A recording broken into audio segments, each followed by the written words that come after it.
A Vida Além do Véu, Reverendo George Bowen, quinta-feira, 20 de dezembro de 1917. Então chegamos à esfera 2 e encontramos o lugar onde a maioria se reunia, porque desde que lá estive, mudanças processaram-se. Então tive que me esforçar em renovar meu conhecimento dos caminhos e dos modos que se chega a eles. Porque você sabe, amigo, que nestas esferas mais próximas da Terra, há mais mudança nas menores coisas que nas esferas mais remotas e mais evoluídas. Na esfera 2, o progresso do conhecimento terrestre e da intercomunicação das pessoas é sentido em seu desenvolvimento de geração a geração, porque uma esfera intervém mais pouco, as modifica. E as maneiras terrenas de se pensar e os preconceitos ainda têm muita influência naquela esfera, cuja influência é gradualmente neutralizada conforme se atravessa as outras esferas.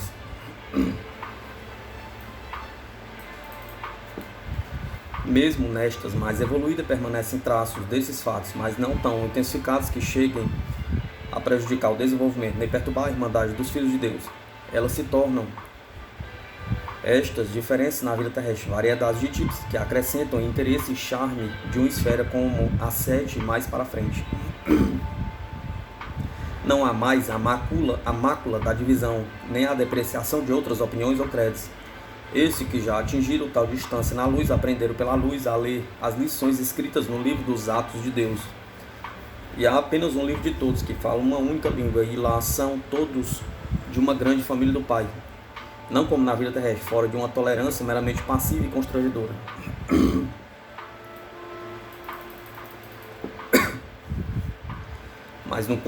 Mas na cordial cooperação, no trabalho e na amizade única do amor. Mas agora falamos da esfera 2 e de nossos afazeres ali. Ali as pessoas estavam agrupadas em turmas, conforme lhe agradava a escolha. Alguns buscaram consorciar-se como as da mesma raça. Outros grupos foram formados com aqueles a quem o credo tinha apelo mais forte que o sangue. E mesmo os círculos políticos não estavam ausentes, e alguns destes grupos de vez em quando participavam da assembleia de outros grupos que eram, em parte, de sua mesma opinião. Um muçulmano faria uma visita amigável a um grupo de socialistas internacionais, ou um imperialista ficaria apartado daqueles que adoram a Deus de acordo com a fé cristã. Muita diversidade havia ali nos agrupamentos de pessoas, mas na maior parte permaneciam e continuavam na mesma fé que sempre tiveram, e no grupo da mesma opção política e do mesmo sangue. Mas a chegada de uma missão da esfera 10 foi logo sábida por toda a região, pois não permanecia tanta amargura neles que chegasse a dividi-los como na vida terrestre, e havia muita boa vontade ali. Eles estavam aprendendo a lição, como nós aprendêramos em tempo passado.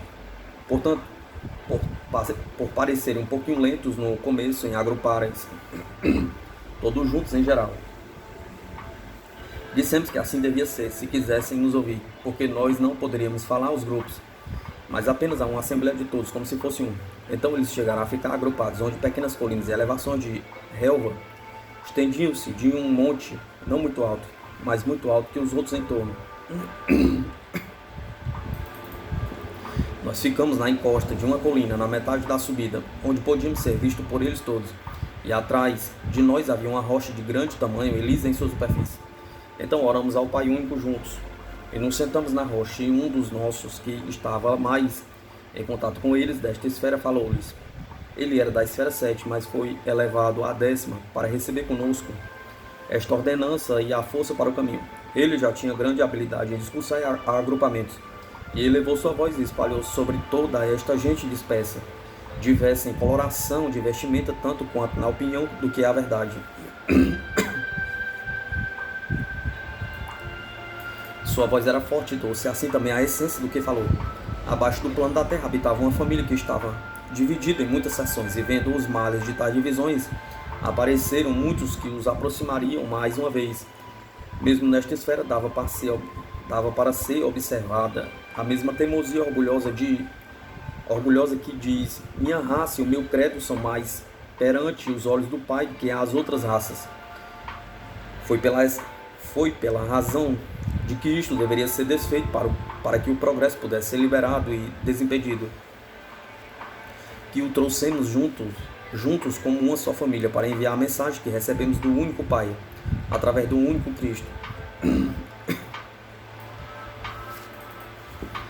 Ao ser dito isto, houve algum desconforto entre eles, mas não foi dita nenhuma palavra entre eles, pois quando viram que nosso brilho era além do deles, eles tomaram muito cuidado, sabendo que um dia nós chegamos a pensar como eles pensavam agora, e que somente pelo abandono de algumas de nossas opiniões e com a remodelação de outras é que nós podemos ser de formas e faces mais brilhantes que as deles.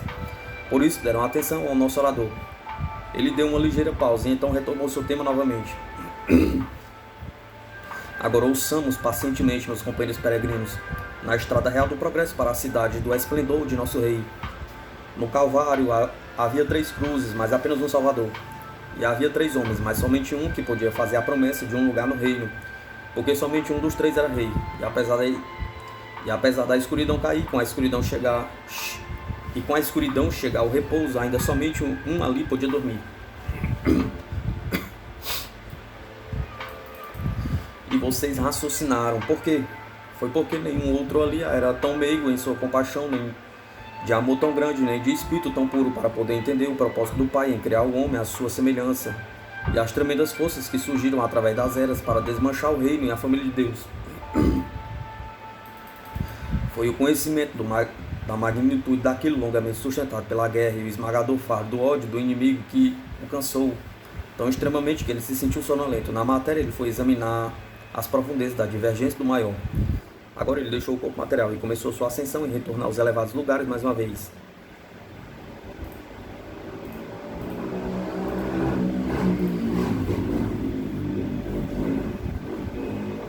E seu primeiro cativo foi aquele que suplicou com ele no tronco. O outro foi aquele que por 30 dinheiros deu seu senhor à morte. Aqui então há uma estranha trindade de pessoas, assim como na outra trindade os 3 encontram unidade. Nesses 3 a unidade deve ser reencontrada. O ladrão buscou o reino do Cristo, e Judas havia buscado o reino do Cristo, e o Senhor havia procurado e encontrado que ele devia apresentá-lo ao Pai, e somente ele havia encontrado o que viera procurar. Pois o ladrão não chegou a entender que o reino não era somente da terra, até que viu diante de seus olhos mortiços a face real do único que estava justamente no limiar do Espírito. O outro traidor não achara aquele reino até que passou através do portal em direção da escuridão, sem olhar o rei na emergente beleza de sua graça natural. Mas ele que veio e encontrou explicado de que espécie o reino era, quem o Pai o aprovaria. Eram dos 2, da terra e dos céus. Então neles enquanto encarnado, estava neles enquanto encarnado, era adiante que eles estavam indo. Era adiante que eles estavam indo. Assim isto uniu os céus e a terra, como foi no começo das coisas, quando a mente de Deus vieram a terra e os céus. E assim falei a vocês e peço que considerem cada um como seu irmão, considerem a diversidade desses 3 nos troncos do Calvário, ou esses 3, o um perfeito e seus 2 redimidos no começo de sua vida triunfante. Ainda eles mostram que a vontade de Deus é esta: de um lado a outro da terra, todas as pessoas de todos os graus devem ser um só no Cristo, e uma nele que é o maior que seu Cristo. Portanto, agora peço que encontrem entre vocês qualquer diversidade, como aquela entre Jesus de Nazaré e o Iscariotes, ou uma das que tem em mãos. E pensando assim, meus irmãos, verá que ele, por cuja sabedoria permissiva os homens dividiram-se, deverá trazê-lo mais uma vez para a casa dos céus de sua glória, pois a maior de todas suas glórias é a glória do seu amor, e o amor une o que o ódio dividira. Noite de Ano Novo, 1917.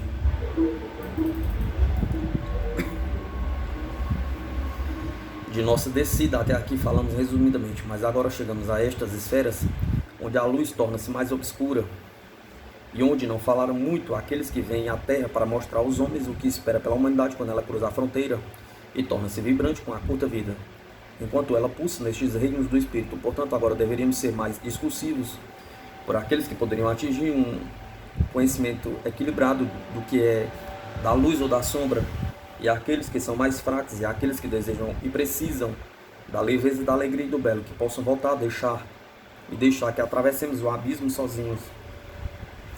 esperando pelo nosso retorno às esferas onde a luz domina sobre tudo e pouca sombra há que macule a justiça da vida em torno.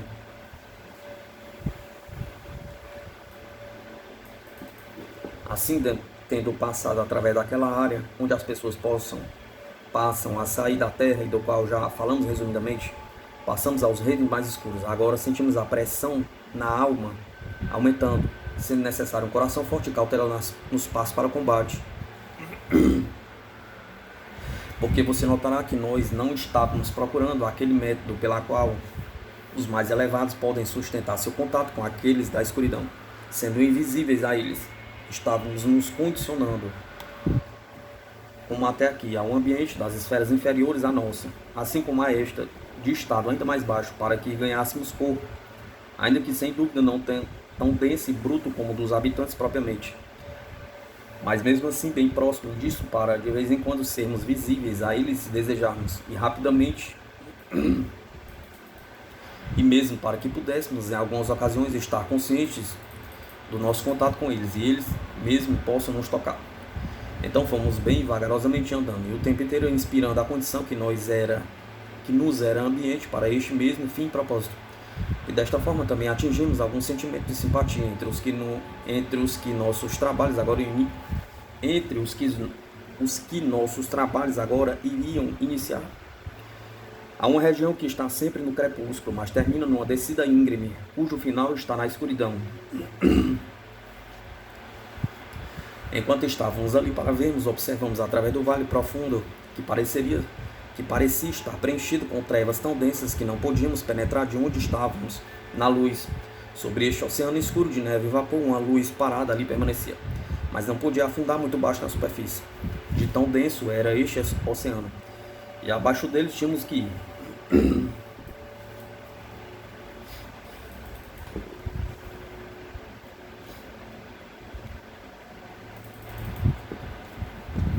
A ponte da qual sua mãe falou a você atravessa diretamente sobre o vale as terras de elevação mais baixa além, aqueles das profundezas que galgam aquele lado, descansam ali por um período até irem até o fim, mas para adiante atravessaram o grande caminho até aqui deste lado. Há casas de repouso aqui e lá ao longo do caminho, onde eles, que estão fracos demais para continuar a jornada ao primeiro estágio, podem ficar e se refrescar de vez em quando. Porque mesmo depois de atingir a ponte, a jornada para atravessá-la é dolorosa, já que ao lado deles o que vem é escuridão e treva, de onde lentamente devem sair, e ouvem o lamento daqueles companheiros temporários, que ainda permanecem lá embaixo, no caminho do vale do desespero. Nosso propósito não era atravessar a ponte, mas fazer nossa descida às profundezas deste lado. Pergunta: o que está além das elevações mais baixas de que você falou? O que se encontra na extremidade do caminho? Resposta: o caminho está no cume não tão alto quanto o plano de repouso que leva às regiões de luz. Este é um cume baixo e corre paralelo ao precipício onde a outra extremidade da ponte aqui desemboca. Então aquele cume fica parecido com uma montanha alongada e ovalada em forma, com o vale abaixo e entre ele e o plano de repouso. Além dali está uma vasta planície do nível do final do vale, mas de superfície desigual e com rachaduras em cavernas e desfiladeiros. Além dali mergulha-se para regiões ainda mais baixas, com a escuridão ainda mais profunda. É o cume da montanha que eles se esforçam para atingir a ponte daquele lado. O cume da montanha é pequeno somente comparado à vastidão da região como um todo, mas é tão grande, sem lugar para paradas, que muitos ali se perdem e voltam ao vale novamente.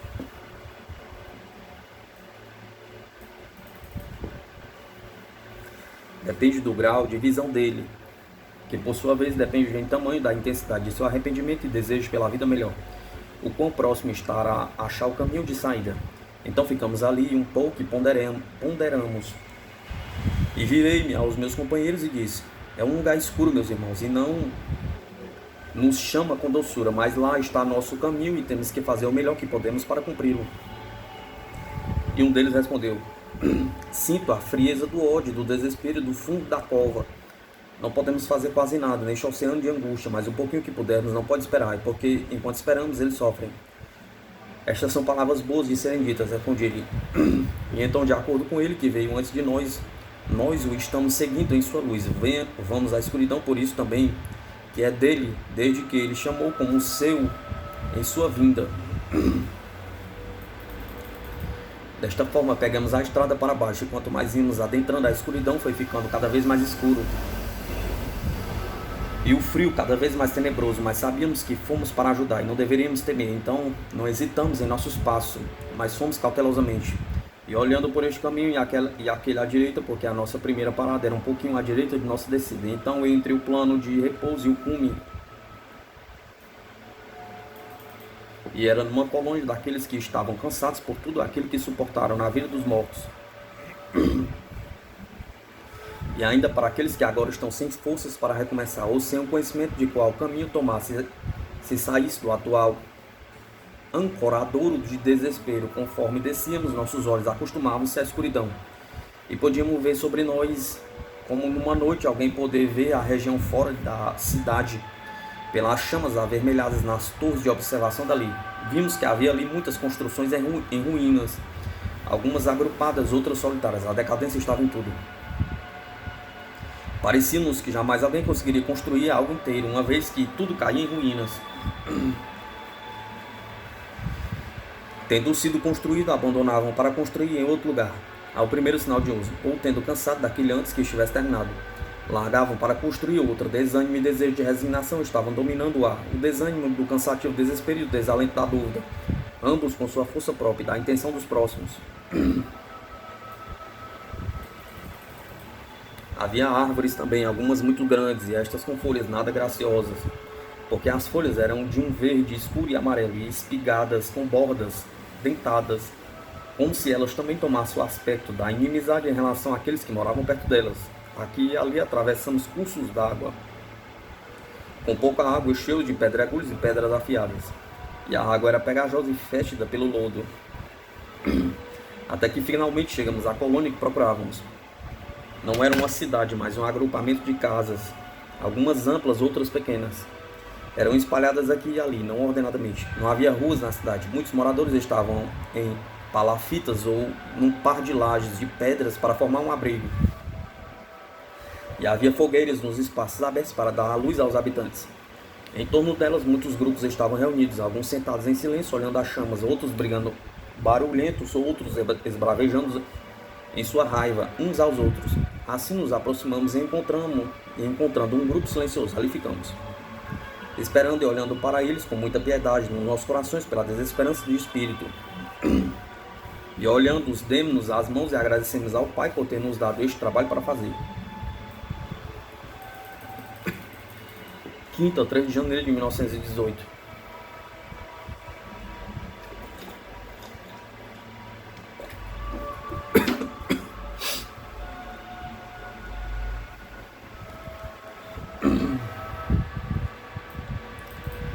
Quando nos aproximamos do grupo, eles estavam sentados ou deitados em volta do fogo flamejante, num silêncio mal-humorado. Agora estávamos atrás deles e nenhum nos olhou.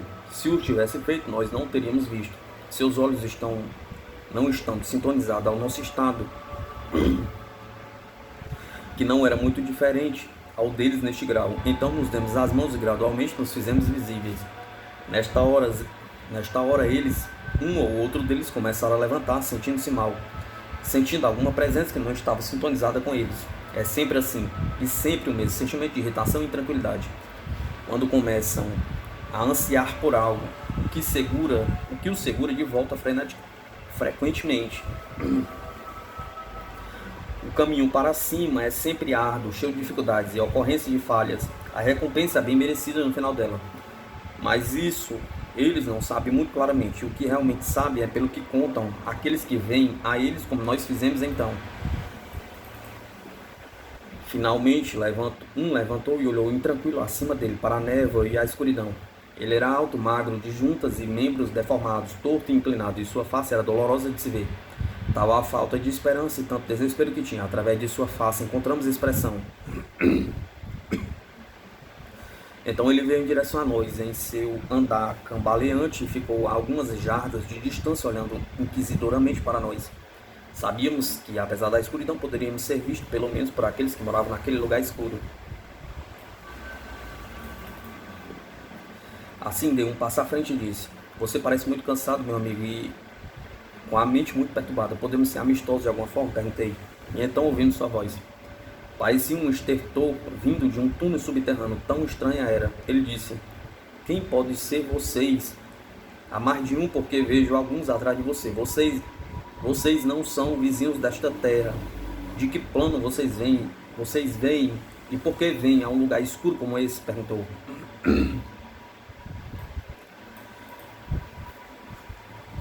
Olhei para ele mais intensamente agora, pois mesmo naquela voz fantasmagórica, pareceu-me encontrar algo familiar para mim, ou pelo menos não estranho de todo.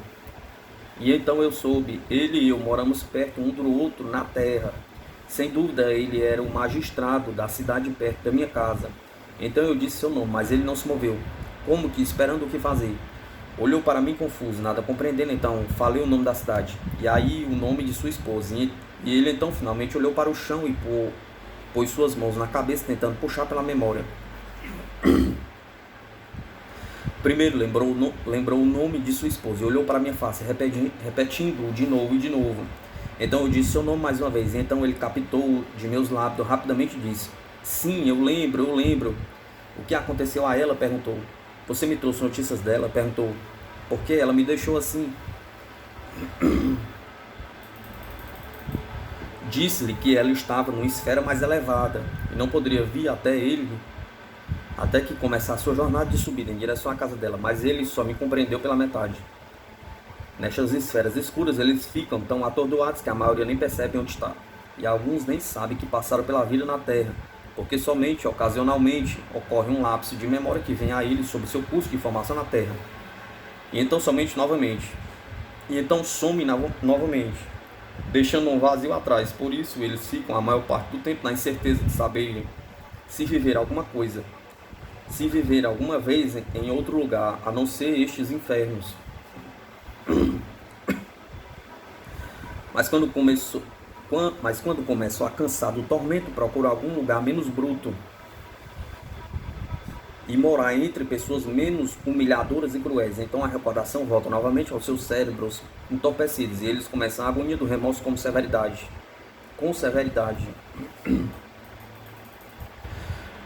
Assim repeti minha resposta e comecei a explicar. Ele amara sua esposa, apesar de que em sua maneira egoísta, quando na vida terrena, e pensei em puxá-la de volta a ela por este liame, mas ele me interrompeu. Se ela tivesse vindo a mim, eu não teria caído nestes infernos.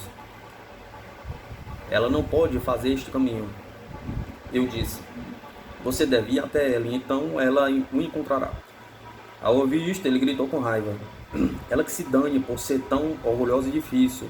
Ela sempre foi uma fina e santa senhora para mim, que reclamava de meus pequenos erros. Diga a ela, se for a seu local de moradia, que ela fique em sua imaculada mansão e regozije-se no seu estado de seu marido. Ele está aqui em um lugar bastante mais aprazível que o dela, se não mais gracioso, e ela descerá de seu estado elevado e teremos uma ralé bem baixa para recepcioná-la. Portanto, bom dia para o Senhor. E zombando, virou-se e riu para a multidão por sua aprovação.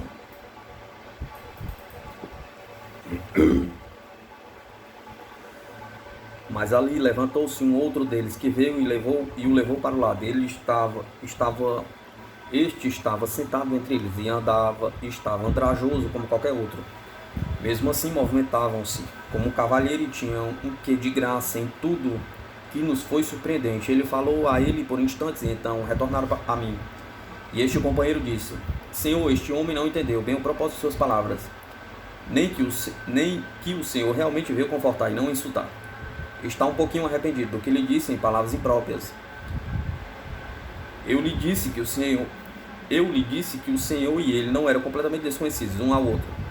Por sua bondade, Senhor, fale a ele novamente, mas não de sua esposa, porque ele ainda não pode suportar sua descrição, sua deserção, que é o nome que ele dá à ausência dela.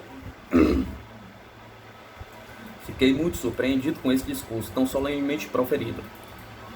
enquanto ao mesmo tempo eram ouvidos sons de brigas e maldições dos grupos das fogueiras na planície. Mas eu o deixei com palavras de agradecimento e fui ao homem que conhecia.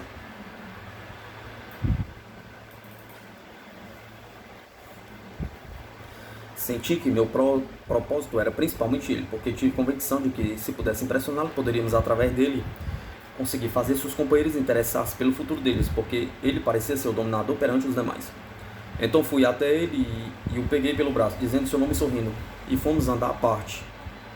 E gradualmente levei uma conversa sobre sua vida na terra e suas vontades e aventuras, e suas falhas, e finalmente de alguns de seus pecados. Estes ele não os admitiu muito prontamente, mas antes que eu deixasse, ele me permitiu culpá-lo em 2 pontos, e admitiu que eu tinha razão.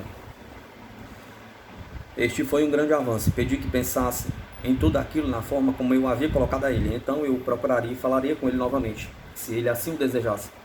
Desta forma, tomei suas mãos no aperto cumprimentado e deixei-o. Eu o vi sentar-se, dobrar seus joelhos até que o queixo e passar seus braços pelas canelas, e deixei-o olhando o fogo numa introspecção profunda. Mas eu não iria até que ele, enquanto não procurasse, falasse com outro homem, que me parecia maduro para uma jornada não fora daquela região, rumo a outra, mais sintonizado com sua mente arrependida. Não o encontrei por algum tempo, mas finalmente fui ao encontro quando estava sentado num tronco de uma árvore caída, conversando com uma mulher que escutava muito atenta o que ele dizia.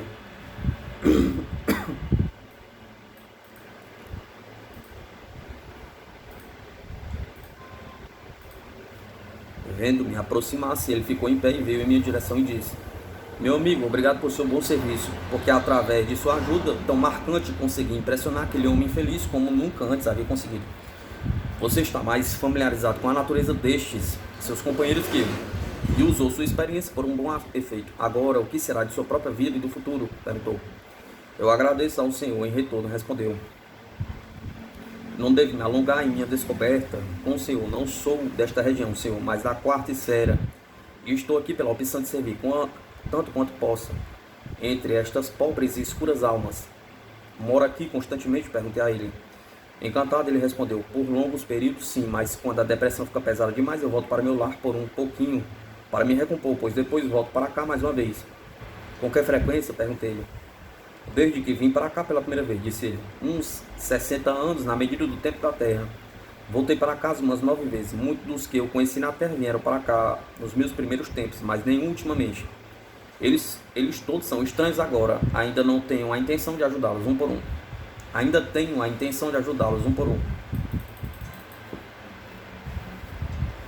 Diante disso, fiquei maravilhado e envergonhado. Nesta hora, minha comitiva chegou de seu turno e considerou sua conduta uma virtude, mas este que estava diante de mim fez-me lembrar de outro que deixava sua glória de lado e tirava de si para que os outros pudessem ser satisfeitos. Penso que até então eu não havia percebido completamente o que significava um homem renunciar à sua própria vida por seus amigos. Sim, por amigos como estes, a habitar com eles nestas regiões sombrias da morte. Ele me viu e entendeu o que se passava em minha mente. Tomando para si a minha vergonha, disse melancolicamente: tanto ele fez por mim, Senhor, tanto e por um custo tão alto. E eu lhe disse, segurando suas mãos nas minhas: meu irmão, você me deu uma lição do verdadeiro livro do amor de Deus. O Cristo de Deus está além de nosso entendimento na majestade de sua beleza, e seu amor é grande e doce. Podemos não compreendê-lo, apenas reverenciá-lo em adoração. Mas desde que é assim, sempre ganhamos em estar junto de quem sabe como buscar ser um Cristo menor. E esse, penso eu, encontrei em você.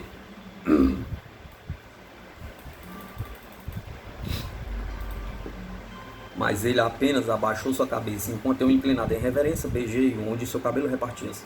Murmurou como se fosse para si mesmo: se eu fosse merecedor, se apenas fosse merecedor daquele nome. Na escuridão mais profunda, a cidade da blasfêmia, a cidade das minas, sexta, 4 de janeiro de 1918.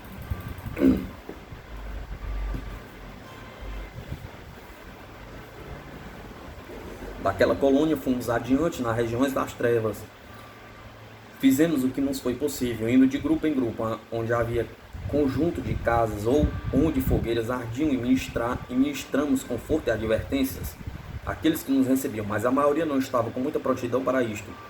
Uns poucos seriam capazes de conduzir seus passos para acima daquele lugar, mas a maior parte desceria mais, para a miséria dos lugares abaixo, antes que sua dureza desse lugar ao desespero, e o desespero fizesse com que clamassem a uma cintilação de luz ascendesse nestas pobres almas perdidas. Então chegariam ao arrependimento, ao emendar-se, e começaria sua cansativa jornada em direção ao Vale da Ponte. Mas este tempo não estava próximo ainda, então os deixamos porque tínhamos nossas ordens e na nossa cabeça o mapa da região na qual encontraríamos nosso caminho aos lugares onde nos esperavam trabalhos especiais. Porque nossa ideia a estes lugares escuros não era fortuita, mas tínhamos propósito de que nos foram confiados por aqueles que nos enviaram para estes lugares. É à medida que seguimos, sentimos sobre nós um poder crescente do mal, pois, repare bem, a graduação de poder, também como o do mal, nas diferentes colônias aqui, também diferentes notas dominantes do mal nas várias regiões. E além disso, a desigualdade de forças existe ali como na Terra. Não são todas de um mesmo tipo ou padrão de mal. Pelo livre-arbítrio e personalidade, há ali, como em qualquer lugar, e pela persistência destes, alguns grandes e outros menores em poder, como na Terra e nas esferas mais brilhantes.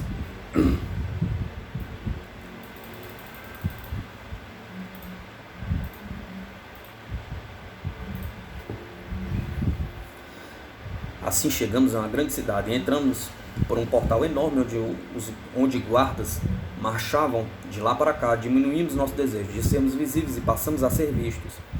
Vimos que a ampla avenida em frente ao portal era alinhada com enormes construções pesadas, com prisões e fortalezas.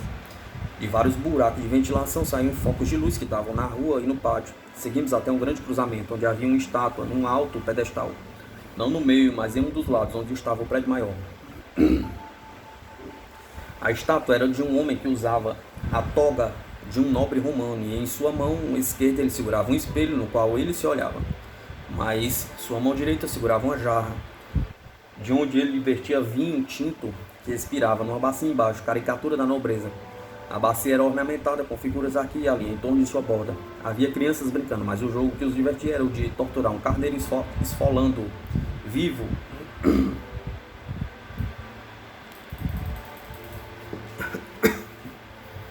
Em outra parte, havia uma mulher rudemente esculpida que segurava em seu peito um bebê de cabeça para baixo. As esculturas eram deste tipo, todas de escárnio, blasfemando contra as virtudes da infância, maternidade, valores, reverência, amor e outros. Uma variada multidão obscena que nos fazia quase que apelar, desesperados por dignidade da parte dos que viviam ali. Para que houvesse bons resultados, predominava a sujeira e o escárnio em torno de nós. Mesmo os prédios em sua planta de decoração chocavam os olhos em qualquer lugar que olhássemos, mas estávamos ali por um propósito, como eu disse, e devíamos aguentar o que encontrássemos e seguir adiante nossa incumbência. Então conduzimos nossa vontade para uma condição pela qual pudéssemos ser vistos pelos habitantes, e adentramos o portão do obscuro Palácio do Mal, diante do qual estava a estátua. Passamos por uma ampla entrada semelhante a um calabouço e atravessamos a passagem além dela. Encontramos à frente de uma porta que dava para um balcão. Estava acompanhada em um hall elevado.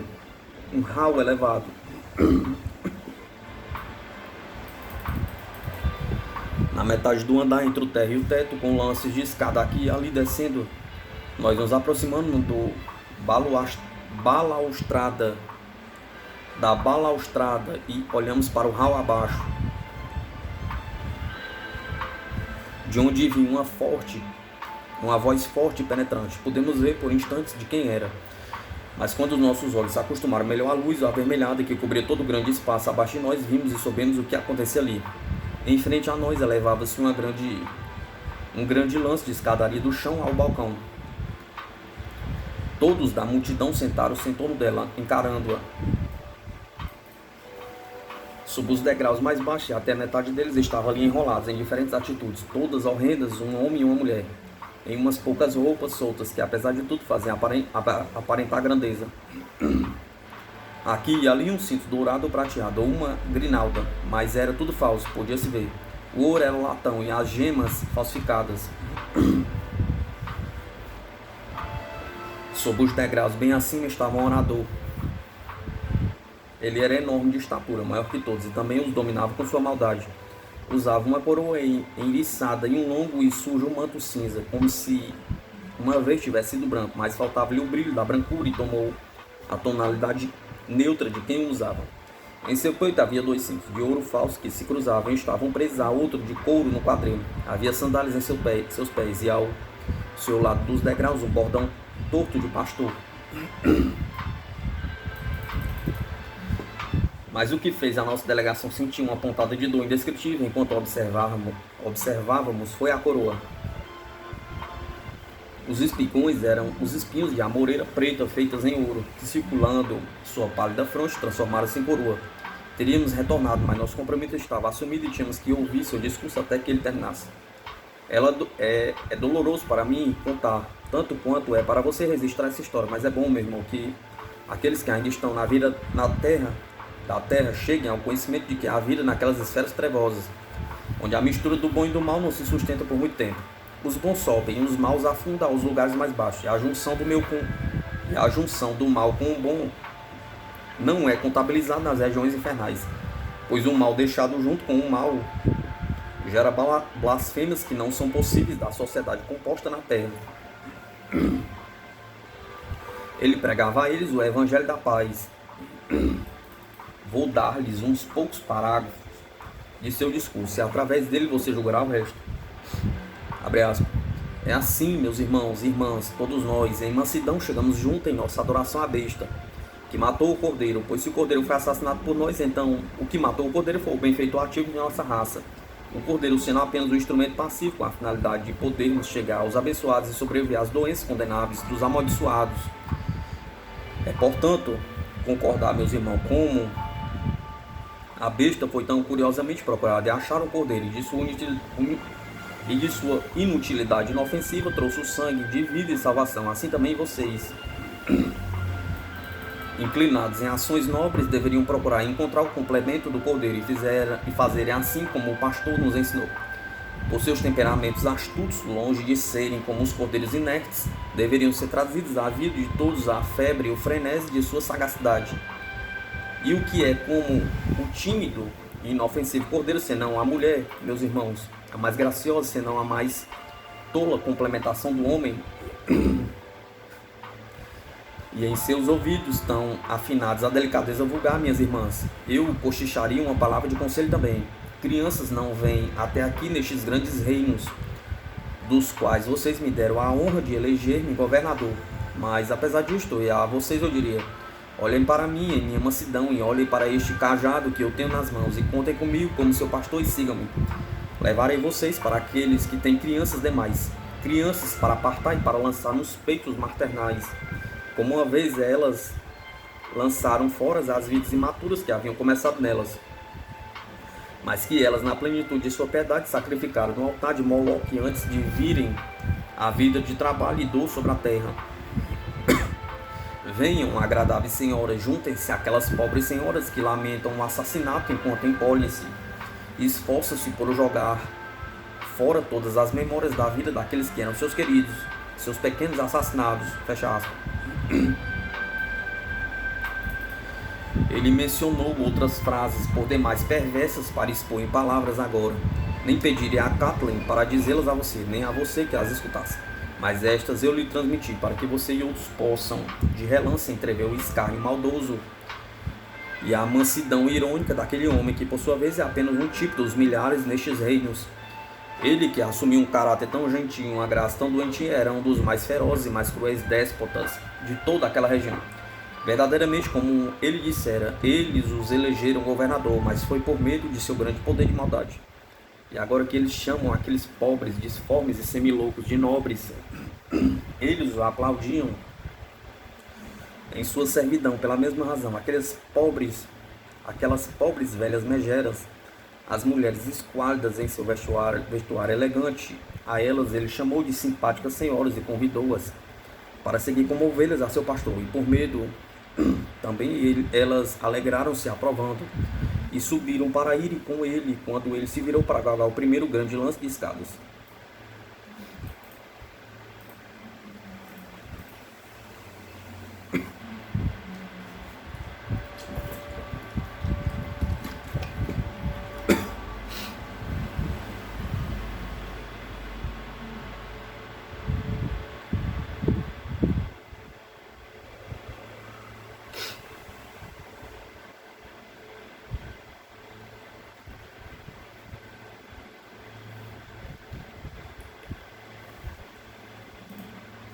Mas enquanto ele começou a subir, colocando o pessoal sobre o próximo degrau, acima do que ele estava, ele parou e retornou, e vagarosamente desceu passo a passo, até que atingiu o chão, e toda a multidão do house curvou-se com a respiração paralisada de espanto, misto de esperança e medo. A razão disto era a visão que tiveram do topo da escadaria diante deles, porque nós estávamos lá e assumimos bastante de nosso esplendor normal, tanto quanto nos era possível naquele ambiente. Uma senhora de nossa comitiva ficou a uns 12 degraus abaixo de nós. Sua tiara de esmeraldas brilhava sobre sua fronte, conforme ela balançava seus cabelos castanho dourados, e a joia de ordem sobre seu ombro brilhava cintilante e real por causa de suas virtudes. E tudo isto mostrava contraste em relação àquelas joias espalhafatosas da multidão diante dela. E em seus braços ela segurava um buquê de lírios. Ela estava ali, a representação da feminilidade pura em todo o seu perfeito encanto. Um desafio ao cinismo grosseiro da raça do orador anterior.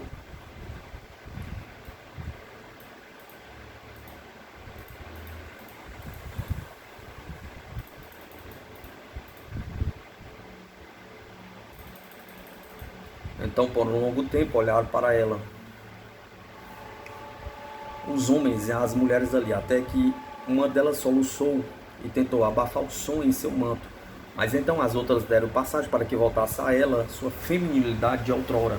E todo o hall ficou repleto com um lamento das mulheres, tão desejosas de ouvir naquele lugar de miséria e de escravidão, que os homens também começaram a cobrir suas faces com suas mãos e, caindo no chão, espremiam suas faces no polo amacento do solo. Mas agora o governador dominou-se, pois viu seu poder posto em perigo. Com muita raiva começou a dar passos largos em direção aos corpos das mulheres, para pegar quem primeiro tinha iniciado a alimentação. Porém, nesta hora eu vim para o degrau mais abaixo e o chamei. Abaixe suas mãos e venhas até aqui onde estou. Ao ouvir isto, ele virou-se, olhando de soslaio, começou dizendo: mas vocês, meus senhores, são bem-vindos, portanto estejam em paz entre nós, apesar de que estes pobres covardes estão por demais deslumbrados pela luz da senhora que está atrás do senhor. E eu apenas tento trazê-los de volta à razão, para poderem dar-lhes uma apropriada boa-vinda. Mas respondi severamente a ele: pare e venha até aqui. Assim ele fez e ficou diante de mim, e eu continuei: você está blasfemando, tanto em seu discurso como em suas armadilhas. Tire fora esta coroa blasfema e jogue este bordão de pastor. Você que ousa escarnecer do único que clama por suas crianças, aos quais você prende em seu laço de medo. Estas ordens ele cumpriu. Então eu falei para alguns homens parados ali perto, e disse-lhes mais gentilmente: vocês têm sido covardes por tempo demais, e este homem escravizou-os, corpo e alma. Ele deve ser conduzido para uma cidade onde alguém superior em maldade deverá governá-lo. Façam isso vocês que serviram até aqui. Façam o que peço, tirem dele este manto e esta coroa, como ele fez para escárnio dele, a quem até mesmo ele algum dia deverá ter como príncipe, soberano e senhor.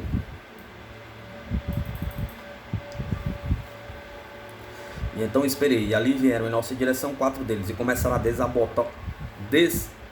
desabotoar seu cinturão. Ele virou-se ferozmente, enfurecido sobre eles, mas eu tirei o pessoal dele da frente e impus minhas mãos sobre seus ombros.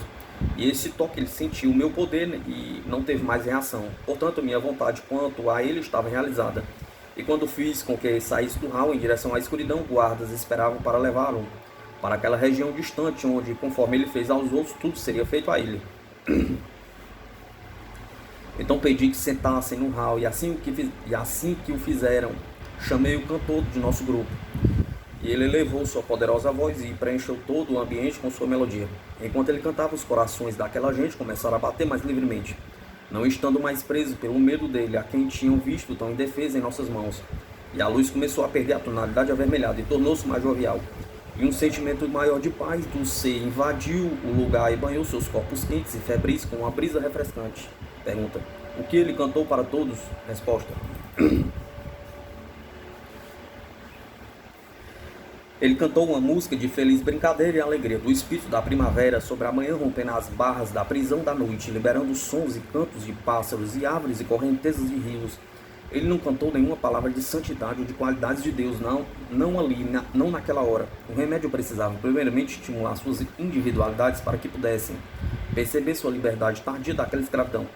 E por isso ele cantou canções sobre o prazer de viver e sobre a alegria da amizade. E eles não ficaram alegres, mas menos desesperados. Mais tarde nós os retomamos e demos instruções. E o dia chegou em que o Raul estava completamente cheio de oradores dele sobre quem tinham ouvido blasfêmias uma vez, na indiferença de seu pavor. Este serviço de prestar culto não era o que ajudaria, como ajudava os de maior grau de bondade, mas suas pobres vozes, tão em falta de harmonia, já apresentavam uma nota de esperança, que nos era muito doce, pois tínhamos trabalhado com eles em suas dúvidas e terrores. Então outros vieram para tomar nossos lugares e fortalecê-los e encorajá-los até que estivessem prontos para a jornada, longa e difícil, mas sempre em direção à aurora do leste. Enquanto isso, seguimos para o nosso próximo destino. Pergunta: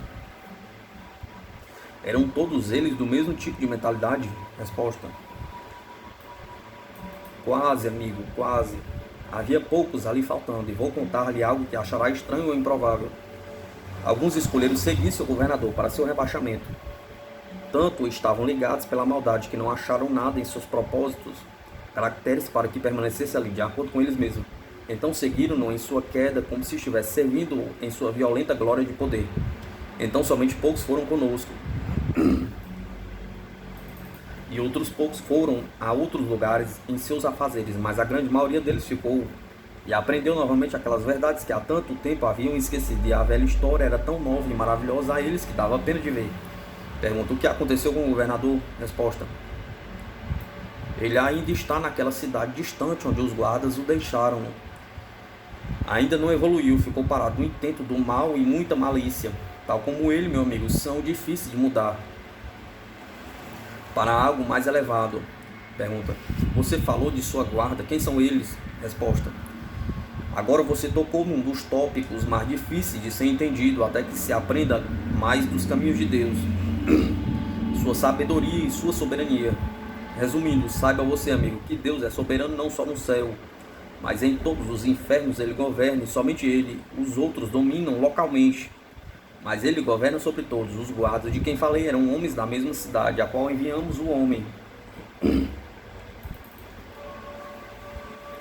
Eram homens malvados e não tinham submissão ao Criador de todos, mas, não sabendo de quem era o julgamento despachado, esta era mais uma vítima em suas mãos. Sem saberem que foi por sua salvação, eles fizeram nossa vontade sem barulho. Você pode achar a chave aqui, se aprofundasse suficientemente para muito daquilo que acontece em sua terra. No pensamento de muitos, os homens malvados estão fora do âmbito de seu reino, e para estes os males e desastres seriam manifestações defeituosas de sua vibração dinâmica. Mas ambos estão sob seu controle, e mesmo os homens malvados inconscientemente são colocados a efetuarem seus planos e propósitos na finalidade.